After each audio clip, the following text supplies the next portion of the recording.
So there's this thing that's been going around for a few years now that's called the dead internet theory.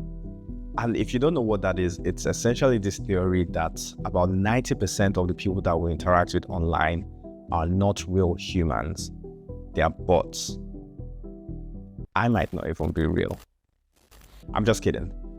But this theory is no joke. And the more I'm seeing the advances that we are making with AI, the more I'm starting to believe it. It's not just spammy comments that you might see, for example, on Twitter or X, where you might have a sensitive news post and under it you see some comments that are rage bait, that are just there to kind of trigger people's emotions and to drive interaction and engagement.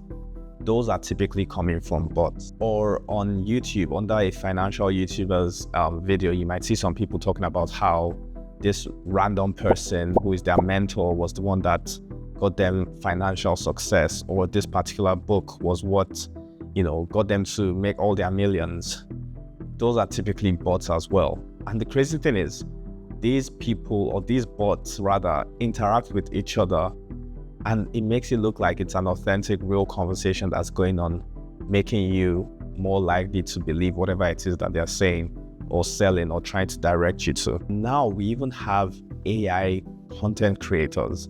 You have YouTube channels that are faceless and using AI scripts, AI generated videos, and AI voiceovers as well. And on Instagram, you have AI Instagram influencers with hundreds of thousands of followers. And these are not real people. It's insane. And I truly believe over the next 5 to 10 years, we are probably going to see even an exponential rise in the amount of AI generated content that's out there. And there's going to be very few authentic human creators left. But this video isn't just to bring your awareness to this theory, but also to highlight something that I've noticed recently and what I think might end up happening over the next decade or so if we keep going down this path that we're on. So I recently went house viewing, and I noticed that there's been this rise of residential communities that are being made by property developers. And these are essentially blocks of apartments in one building, but you have these communal spaces where people can go interact with each other, meet their neighbors, and the building managers organize things like events, yoga sessions, book clubs, just all these activities that encourage people to get to know who they're living next to and just drive this human interaction. And I noticed that people are really looking forward to staying in places like this. And it's trying to grow a lot in popularity over the last few years.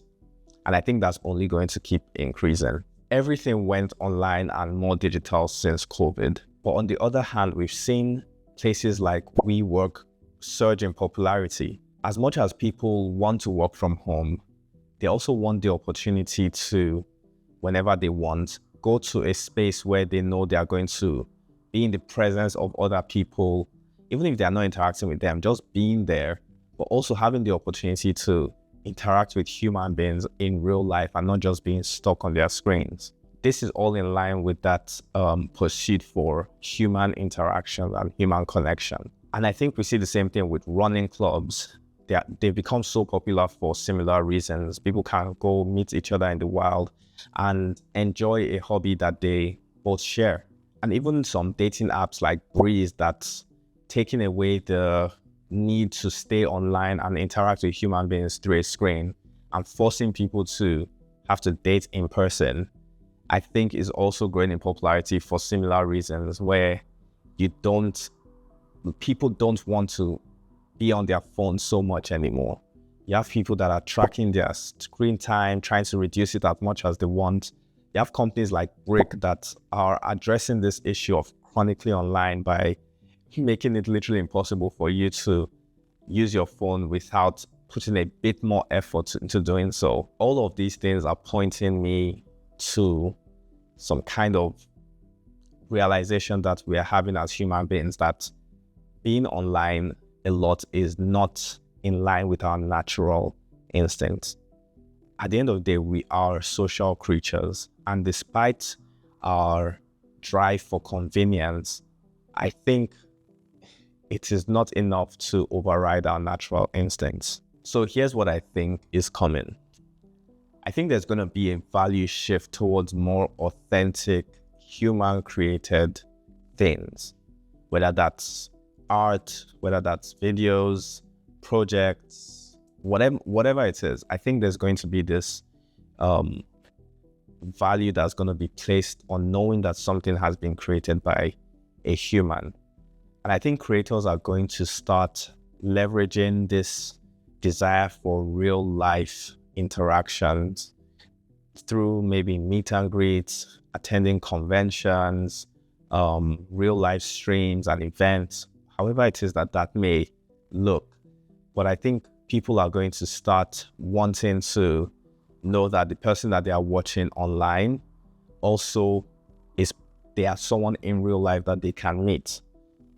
And as we start to have more AI creators online that people are enjoying and finding entertaining, that they might be popular, they might be able to get a lot of views and whatever, but I think there's going to be some kind of value in being an online creator that people can actually meet in real life. And all of this is basically on this premise that I believe as people start to become unsure of what they can or can't trust online, they're just going to slowly start retreating back into reality, where at least they know for the most part they can trust their five senses. Or that doesn't happen. And similarly to how just because when we had emails initially, we had all these scam emails and phishing links that were being sent to people. And while that was a dangerous situation and a lot of people were hurt by it, it didn't mean we just completely scrapped email and we started going back to sending letters in person. We were able to adapt to the situation and figure out, how we could detect these malicious content, right? But I don't know if that's going to be the same situation with AI because of just how realistic and not deceptive, but close to reality it actually is. I think my second prediction is that ads are going to go back to being physical in real life. So as the online world starts to become extremely congested with a lot of digital things, a lot of things that are going to be created by AI, I think there's going to be some appeal to things being in person. For example, driving down and you see an ad on a billboard for a company that's just come out recently. And of course, it's not going to be exactly the same type of ads we were seeing back in the early 2000s on billboards. It's going to be iterated and made to still be modern in its own way. But I think that's going to have some appeal because of its presence in reality. Same thing with flyers or truck advertisements or like having your whole car just covered in your logos and your banners. It's going to have a different effect on people as the online world becomes too crowded with a lot of AI generated ads. All that being said, I don't think it's so obvious that this is what's going to happen. A lot of times these type of situations are very unpredictable. And we might just have a situation that's similar to when we got Microsoft Word. And just because it became more convenient and because we find handwritten letters to be special in a way, we aren't all going back to writing letters with our hands. We still use Microsoft Word, and maybe similarly with AI content, we're not going to just completely go back to human-generated content. We might just have it be valued for being special in its own way, and then we just trot along with AI content. And this might just be those initial reactions to when new technology comes into, the space and everyone is a bit scared of it and worried about how it's going to just disrupt the whole human experience and our evolutionary process.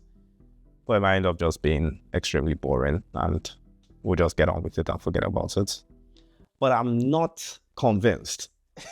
I truly believe that this is the first time that we've had something that has literally made us doubt our own senses and our own, cognitive abilities to look at something and not be able to tell which one is AI and which one isn't.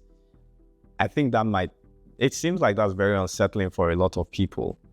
And then when it comes to even, more serious situations, for example, videos of someone being made when they weren't actually the ones there, I think that can be very dangerous, and not being able to trust that what we're seeing is real or not is going to completely just discredit anything digital, and we'll have to just go back to being in real life for anything to be validated.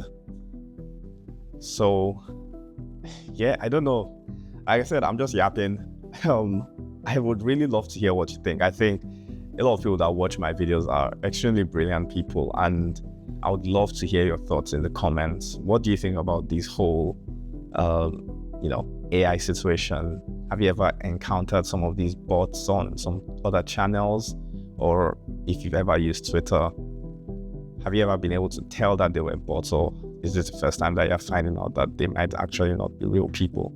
And where do you think we are going to find ourselves in the next 5-10 years? Am I just freaking out for no reason? Let me know in the comment below. See you in the next video. Peace.